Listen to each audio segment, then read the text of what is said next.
अस्सलाम वालेकुम फ्रेंड्स, मैं हूं मुजाहिद रज़ा और आज हम बात करेंगे कपास के रेट्स पर।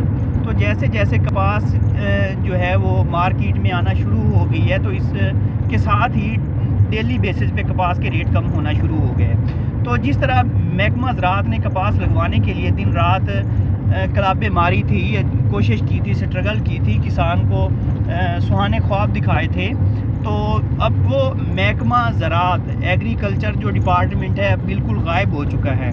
तो उनको चाहिए कि जैसे आपने कपास लगवाने के लिए दिन रात एक किया था, वैसे ही अब कपास के रेट कंट्रोल करने के लिए भी कोशिश करें और मुतलका अफसरान जो हैं उन तक बात पहुँचाएँ, हुकाम बाला तक बात पहुँचाएँ, वज़ीर आला या जो भी सेक्रेटरी ज़राअत हैं उन तक बात पहुँचाएँ कि कपास के रेट को कंट्रोल किया जाए।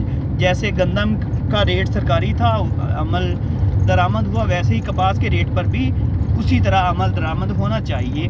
कपास एक बेहतरीन फसल है जो हमारी मईशत को खसारे से निकालने में अहम किरदार अदा कर सकती है। अगर हमने इसके ऊपर तवज्जो ना दी, इसके रेट के ऊपर तवज्जो ना दी, तो हमें ये जो काटन हम रिवाइवल की तरफ जा रहे थे, तो हम बिल्कुल फिर पीछे हट जाएंगे।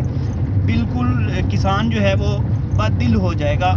सिर्फ कपास ही नहीं है, जो भी फसल आती है किसान की, वो उसके रेट जो है डाउन हो जाते हैं। मक्की के रेट डाउन हुए, अभी तिल की फसल मार्केट में आई नहीं है तो एकदम से 10,000 गिर गए हैं। तो इन चीज़ों को अगर मैनेज ना किया गया गवर्नमेंट की तरफ से, तो ये बहुत मुश्किलात हमारे लिए पैदा होंगी। हमारी फूड सिक्योरिटी जो है वो भी ख़तरे में पड़ जाएगी और हम एक ज़रूरी मुल्क जो है वो अपने खाने पीने की अशिया जो है वो भी हम अपने मुल्क की खातिर, हम अपनी मुल्क की ज़रूरियात के लिए भी पूरी पैदा नहीं कर सकेंगे।